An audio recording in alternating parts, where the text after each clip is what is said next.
Perkenalkan, nama saya Sofiana Marcella dengan NIM 4112201140. Saya akan mempresentasikan laporan analisis perusahaan, yaitu perusahaan PT Industri Jamu dan Farmasi Sido Muncul. Selanjutnya, saya akan menjelaskan tentang profil perusahaan. PT Industri Jamu dan Farmasi Sido Muncul Tbk Sido dengan kode IDX Sido adalah perusahaan Indonesia yang bergerak di industri jamu dan farmasi dengan fokus pada sektor kesehatan, khususnya dalam subsektor farmasi dikenal sebagai produsen obat herbal dan jamu. Sido Muncul didirikan pada tahun 1940 dan telah berkomitmen untuk mengembangkan produk-produk yang berbasis pada tradisi herbal Indonesia dengan fokus utama kualitas dan inovasi. Selanjutnya, struktur pembagian saham. PT Industri Jamu dan Farmasi Sido Muncul Tbk memiliki saham yang didominasi oleh PT Hotel Candi Baru, sebuah perusahaan yang dikendalikan oleh keluarga Hidayat dengan kepemilikan sekitar 77,59% saham. Dengan demikian, keluarga Hidayat menjadi pemegang saham pengendali perusahaan. Sementara itu, 22,41% saham lainnya dimiliki oleh masyarakat umum, termasuk investor, individu, dan institut yang berinvestasi melalui Bursa Efek Indonesia. Subsektor dan sektor perusahaan. Sektor pada PT Industri Jamu dan Farmasi yaitu sektor kesehatan, subsektor farmasi dan kesehatan, dan industri farmasi. Baiklah, yang selanjutnya proses bisnis perusahaan. PT Industri Jamu dan Farmasi Sido Muncul hingga produksi, distribusi, dan pemasaran produk. Didirikan sebagai usaha rumahan di Yogyakarta pada tahun 1940. Sido Muncul pindah ke Semarang pada 1951 untuk modernisasi dan diversifikasi produk. Pendirian pabrik modern di Kelepu pada 1997 meningkat kapasitas produksi dengan teknologi canggih. Sido Muncul terus berinovasi melalui divisi R&D, menghasilkan produk unggulan seperti tolak angin dan memperluas pasar internasional sejak 2004. Dengan mengadopsi digitalisasi pada tahun 2020, perusahaan memperkuat strategi pemasaran melalui e-commerce dan media sosial. Analisis ekonomi global dan lokal. PT Industri Jamu dan Farmasi Sido Muncul Tbk di tingkat lokal, pertumbuhan ekonomi Indonesia yang stabil, dukungan kebijakan pemerintah terhadap industri kesehatan, dan meningkatnya kesadaran masyarakat akan pentingnya kesehatan memberikan peluang bagi Sido Muncul untuk berkembang. Meskipun persaingan di pasar jamu dan farmasi semakin ketat, posisi kuat Sido Muncul berkat produk berkualitas dan merek yang dikenal tetap memberikan keunggulan. Di sisi global, tren peningkatan minat terhadap produk kesehatan dan herbal membuka peluang ekspansi pasar internasional. Sejak 2004, Sido Muncul telah menjajaki pasar luar negeri, terutama di negara-negara yang memiliki permintaan tinggi terhadap produk herbal. Namun, perusahaan harus memperhatikan perubahan regulasi global yang semakin ketat serta dampak faktor-faktor ekonomi makro seperti fluktuasi nilai tukar dan ketidakpastian politik. Baiklah, selanjutnya itu tinjauan persaingan bisnis. Pada kesempatan kali ini, perusahaan pesaing yang dipilih pada sektor industri yang sama yaitu yang pertama PT KB Pharma Tbk dengan kode IDX KLBF, yang kedua PT Kimia Pharma Tbk dengan kode IDX KF, yang ketiga PT Daria Varia Laboratoria dengan kode IDX DVLA. Baiklah, selanjutnya rasio analisis dari PT Industri Jamu dan Farmasi Sido, rasio analisis dari PT KB Pharma KLBF, rasio analisis dari PT Kimia Pharma KF, dan yang terakhir rasio analisis dari PT Daria Varia Laboratoria DVLA. Baiklah, kita akan membahas analisis likuiditas pada Sido, KLBF, KF, dan DVLA. Kita akan membahas tentang current ratio.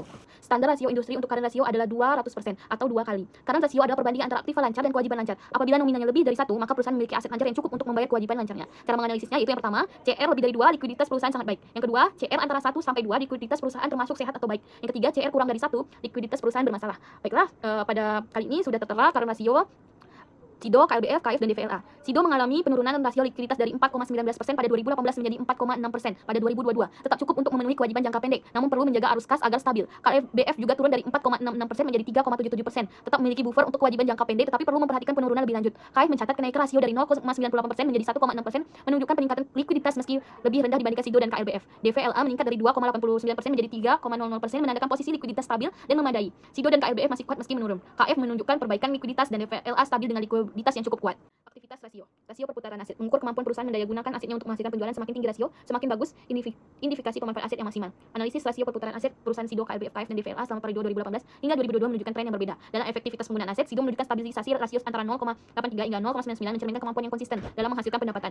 KLBF memiliki rasio yang stabil di sekitar 1,16 hingga 1,12, menunjukkan efisiensi yang tinggi dalam penggunaan aset. Sebaliknya, KF mengalami penurunan signifikan dari 0,75 menjadi 0,47, yang mengindikasikan masalah dalam efektivitas penggunaan aset dan penurunan pendapatan. Sementara itu, DVLA mengalami fluktuasi dari 1,01 menjadi 0,92, yang mungkin mencerminkan penyesuaian dalam strategi operasional. Secara keseluruhan, KLBF menonjol dengan kinerja yang stabil, sedangkan KF perlu mengatasi tantangan dalam memanfaatkan aset. Sido dan DVLA menunjukkan efisiensi yang wajar. Rasio perputaran aset ini penting bagi investor untuk menilai kinerja perusahaan dan dapat membantu manajemen merencanakan strategi untuk meningkatkan efisiensi menggunakan aset di masa depan. Selanjutnya, profitability ratio, net profit margin, menghitung beberapa hasil yang diperoleh dari setiap penjualan yang dilakukan. Perusahaan mengidentifikasi efisiensi perusahaan dalam beroperasi. Perusahaan Sido Muncul menunjukkan tren rasio profitabilitas yang positif, terutama karena strategi diversifikasi produk dan peningkatan efisiensi pada tahun 2021-2022. Hal ini didukung oleh permintaan yang kuat untuk produk herbal seperti jamu dan suplemen. Pendapatan bersih tumbuh sering, meningkatkan volume penjualan dan mengendalikan biaya produksi yang lebih baik. Perusahaan KB Pharma mencatat pertumbuhan rasio yang stabil. Kontribusi segmen farmasi dan produk kesehatan meningkat, terutama dengan pengembangan produk baru berbasis herbal dan suplemen selama pandemi. Pertumbuhan ini juga didukung oleh ekspansi global dan strategi mitigasi risiko melalui sumber bahan baku secara lokal. Sedangkan perusahaan Kimia Pharma mengalami sedikit fluktuasi dibanding perusahaan lainnya. Hal ini disebabkan tingginya ketergantungan pada impor bahan baku medis. Namun pada 2022, perusahaan telah mulai menoleh sebagian bahan baku secara lokal. KF juga berencana melakukan isu untuk memperkuat modal yang diharapkan akan meningkatkan profitabilitas ke depan sebagai bukti pada tahun selanjutnya mengalami peningkatan. Terakhir, perusahaan dari Varia mencatat kinerja yang solid. Peningkatan terjadi melalui diversifikasi produk serta penetrasi pasar yang lebih kuat di segmen vitamin dan suplemen kesehatan, terutama selama pandemi. Fokus perusahaan pada inovasi produk kesehatan juga menjadi kunci dalam mempertahankan margin yang kompetitif. Selanjutnya itu solvency rasio, rasio hutang terhadap modal. Kemampuan perusahaan membayar hutang yang dimiliki. Rasio ini mengambil komposisi utang yang dibanding modal sendiri dalam mendanai aset perusahaan. Beberapa aman posisi kreditor bila terjadi kebangkrutan perusahaan. SIDO dan KLBF menunjukkan pengelolaan keuangan yang stabil, konservatif dengan ketergantungan rendah pada utang, mengendalikan ekuitas untuk pembiayaan. KF memiliki ketergantungan yang lebih tinggi pada utang tetapi ada tren perbaikan dengan penurunan rasio utang dalam beberapa tahun terakhir. DVLA juga mengelola utangnya dengan baik, menjaga rasio utang terhadap ekuitas tetap rendah, menunjukkan pendekatan yang hati-hati dalam pembiayaan perusahaan. Secara keseluruhan, perusahaan memiliki kontrol yang baik terhadap risiko keuangan dengan berbagai strategi dalam pengelolaan utang. Market value, price earning ratio. Price earning ratio atau rasio harga terhadap laba adalah salah satu indikator yang digunakan untuk mengevaluasi valuasi saham suatu perusahaan. Rasio ini mengukur harga saham perusahaan relatif terhadap laba bersih per saham. SIDO, KLBF, KF, dan DVLA menunjukkan perbedaan karakteristik yang menarik bagi berbagai tipe investor. SIDO dan KLBF memiliki rasio yang stabil dan relatif tinggi, yang mencerminkan potensi pertumbuhan yang baik dan daya tarik bagi investor yang mencari investasi yang baik. Di sisi lain, KF menunjukkan fluktuasi yang ekstrim, termasuk nilai negatif yang mengindikasikan risiko tinggi, tetapi juga potensi pemulihan bagi investor yang berani mengambil risiko. Sementara itu, DVLA memiliki rasio yang lebih rendah dan stabil, menjadikan pilihan cocok untuk investor konservatif yang menginginkan valuasi lebih rendah dengan pertumbuhan yang tidak terlalu tinggi. Secara keseluruhan, SIDO dan KLBS lebih sesuai dengan investor yang mengutamakan stabilisasi. KF menarik bagi investor yang berisiko tinggi, dan DVLA cocok untuk mereka yang mencari stabilitas valuasi yang lebih rendah. Baiklah, selanjutnya analisis kompetitif atau horizontal pada PT Industri Jamu dan Farmasi Sido Muncul Tbk. Berdasarkan analisis horizontal, laporan keuangan PT Sido Muncul dari tahun 2021 hingga 2023 terdapat beberapa perubahan utama. Pendapatan mengalami peningkatan kecil dari 2021 ke 2022 namun turun 4,54% pada 2023 yang mungkin disebabkan oleh perubahan permintaan pasar. Meskipun beban pokok penjualan turun sebesar 8,39% pada 2023, penurunan pendapatan tetap menekan laba kotor yang turun 1,62%. Laba usaha yang juga sedikit menurun sebesar 1,45% pada 2023 menunjukkan efisiensi biaya operasional yang cukup baik di tengah penurunan pendapatan. Di sisi lain, penghasilan atau beban lain turun signifikan, berdampak pada penurunan laba sebelum pajak sebesar 2,6%. Dalam aset, penurunan pada kas dan setara kas sebesar 14,74% pada 2023 menandakan sedikit penurunan likuiditas. Meskipun total aset tetap stabil dengan peningkatan kecil 0,84%, liabilitas jangka pendek mengalami sedikit kenaikan sebesar 3,17%, sedangkan ekuiditas meningkat 0,97% pada tahun yang sama. Secara keseluruhan, PT Sido Muncul menghadapi penurunan dalam pendapatan dan likuiditas pada 2023, tetapi tetap mempertahankan stabilisasi aset dan ekuiditas mencerminkan struktur keuangan yang solid. Selanjutnya, analisis common size atau vertikal pada PT Industri Jamu dan Farmasi Sido Muncul.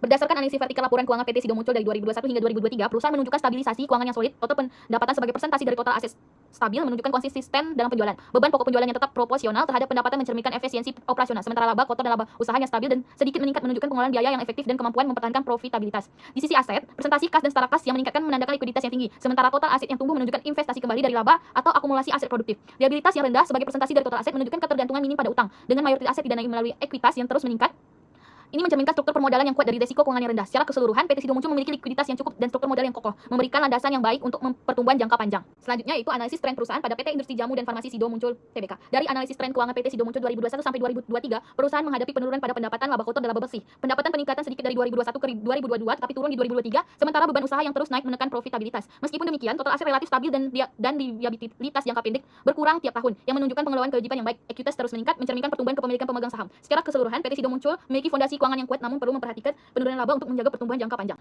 Baiklah, kita akan membahas analisis valuasi saham berdasarkan free cash flow. Yang pertama kita mengambil data yang diperlukan. Selanjutnya proyeksi free cash flow FCF, yaitu proyeksi FCF selama 5 tahun ke depan dengan pertumbuhan tahunan sebesar 5%. Selanjutnya itu kita mencari nilai terminal tahun 2028 dan selanjutnya kita mencari diskon FCF dan terminal value ke nilai sekarang. Itu kita dapat sekitar 248,64 triliun. Dan yang terakhir kita mencari nilai ekuitas dan harga wajar saham yang didapat yaitu 8,288 per saham. Jadi kesimpulannya yaitu berdasarkan metode free cash flow to firm FCFF, nilai intrinsik saham Sido adalah 8,288 per saham. Jika harga pasar saham saat ini berada di bawah nilai ini, maka saham dianggap undervalued dan berpotensi menarik untuk investasi. Jika harga pasar jauh di atas nilai intrinsik, saham dianggap overvalued. Berdasarkan informasi terbaru, harga saham PT Industri Jamu dan Farmasi Sido Muncul adalah sekitar 570 per saham. Dibanding dengan nilai intrinsik yang telah dihitung sebelumnya yaitu 8.028 per saham, harga pasar saat ini lebih rendah. Ini menunjukkan bahwa Sido saat ini undervalued, diperdagangkan di bawah nilai intrinsiknya yang dapat menghasilkan potensi peluang investasi. Baiklah, kita akan menghitung nilai ekonomi value added. Yang pertama itu net operating profit after tax yang kita dapat yaitu 1,083,723 juta. Yang selanjutnya invested capital yaitu yang kita dapat 3.505.475 juta. Selanjutnya kita menghitung WACC, weighted average cost of capital, yaitu 350,548 juta. Dan terakhir yaitu kita mendapat economic value added EPA sebesar 733,175 juta. Baiklah, yang terakhir kita akan menghitung financial distress. Perhitungan financial distress pada PT Sido Muncul dengan zona kategori sebagai berikut. Bila Z lebih dari 2,9 berarti perusahaan berada di zona aman. Bila 1,23 kurang dari Z kurang dari 2,9 berarti perusahaan berada di zona abu-abu. Bila Z kurang dari 1,23 berarti perusahaan berpotensi mengalami kebangkrutan. Berdasarkan perhitungan Altman Z score pada tabel tahun 2021, Z score 3,22 berada di atas 2,9 menunjukkan bahwa perusahaan berada di zona aman dan tidak berpotensi mengalami kebangkrutan. Yang kedua, tahun 2022 Z score yaitu 3,16 masih berada di atas 2,9. Perusahaan tetap berada di zona aman, menunjukkan kondisi keuangan yang stabil. Dan yang terakhir yang ketiga, tahun 2023 Z Z-score 3,77. Z-score semakin meningkat dan tetap di atas 2,9, memperkuat posisi perusahaan dalam zona aman dengan resiko kebangkrutan yang rendah. Kesimpulan, berdasarkan analisis Altman Z-score dari tahun 2021 hingga 2023, PT Industri Jamu dan Farmasi Sido Muncul berada dalam kondisi keuangan yang sangat baik dan tidak menunjukkan tanda-tanda finansial distress. Perusahaan berada dalam zona aman setiap tahunnya. Rekomendasi untuk investor. 1. Peluang investasi jangka panjang. Analisis menunjukkan bahwa saham Sido saat ini undervalued dengan harga pasar sekitar 570 per saham dibanding dengan nilai intrinsiknya yang dihitung sebesar 8,288 per saham. Ini memberikan peluang bagi investor untuk memperoleh keuntungan jangka panjang didukung oleh stabilisasi keuangan dan prospek pertumbuhan yang kuat. Yang kedua, kinerja keuangan yang solid. Sido memiliki current ratio di atas 4 kali, menunjukkan kemampuan perusahaan yang tinggi dalam memenuhi kewajiban jangka pendek. Selain itu, perusahaan terus berada di dalam zona aman berdasarkan perhitungan Altman Z-score dengan skor 3,77 pada tahun 2023. Yang ketiga, prospek pasar herbal yang menjanjikan. Dengan meningkatkan kesadaran masyarakat terhadap kesehatan berbasis alami, produk unggulan seperti tolak angin memiliki potensi ekspansi yang besar, terutama di pasar internasional. Hal ini didukung oleh inovasi perusahaan dalam diversifikasi produk herbal modern. Kesimpulan untuk investor disarankan untuk mengambil kesempatan investasi di Sido karena potensi pertumbuhan jangka panjang yang tinggi, didukung stabilisasi keuangan daya saing perusahaan di pasar herbal. Selanjutnya, manajemen. Sido perlu meningkatkan daya saing dengan mengembangkan produk herbal modern seperti kapsul dan minuman instan, memperkuat pemasaran digital melalui e-commerce, dan mengoptimalkan biaya operasional melalui evaluasi serta kemitraan strategis dengan petani lokal. Ekspansi ke pasar internasional, khususnya Eropa dan Amerika, harus didukung sertifikasi internasional untuk meningkatkan kepercayaan. Langkah ini akan mendukung pertumbuhan dan stabilisasi jangka panjang Sido. Selanjutnya, pemangku kepentingan lainnya. Kolaborasi antara Sido dan pemangku kepentingan utama dapat menciptakan ekosistem yang mendukung pertumbuhan industri herbal di Indonesia. Pemerintah diharapkan mempertimbangkan insentif ekspor dan regulasi yang mendukung untuk meningkatkan daya saing produk herbal di pasar global. Kemitraan strategis dengan petani lokal perlu diperluas untuk memastikan pasokan bahan baku berkualitas tinggi dan ramah lingkungan, sekaligus mendukung pemberdayaan ekonomi daerah. Selain itu, lembaga keuangan dapat berkontribusi melalui skema pembiayaan berbunga rendah untuk membantu Sido meningkatkan kapasitas produksi dan mengembangkan produk inovatif. Langkah-langkah ini tidak hanya akan memperkuat industri herbal, tetapi juga memberikan manfaat sosial dan ekonomi yang lebih luas. Sekian yang dapat saya sampaikan. Terima kasih.